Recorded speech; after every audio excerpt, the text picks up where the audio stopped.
All, welcome to CSK blogs. ఇవాళ మన వీడియోలో తోటకూర ఫ్రై సింపుల్గా చూపించేస్తాను రండి.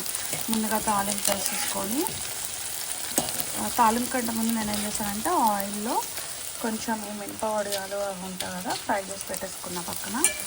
సో ఆ తాలింపు నూనెలోనే ఉల్లిపాయ ముక్కలు ఇంకా పచ్చిమిర్చి తాలింపు వేసి వేయించేసుకున్నా.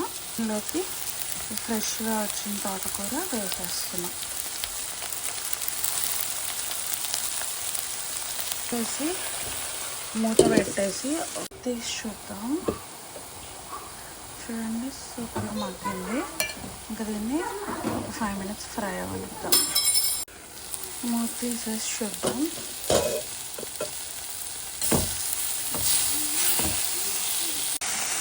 ఇంట్లోకి బయట కారం వేసేసుకొని వేయించి పెట్టుకుని వేసేసుకొని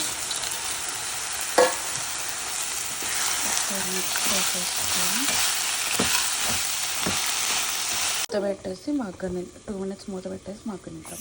తీసేసుకుందాం. అంతే, తోటకూర వడియాల ఫ్రై రెడీ అయిపోయింది. వీడియో నచ్చితే like, comment, share and subscribe to CSK blogs. See you tomorrow. ఈరోజు స్పెషల్స్ ఏంటి పింకీ?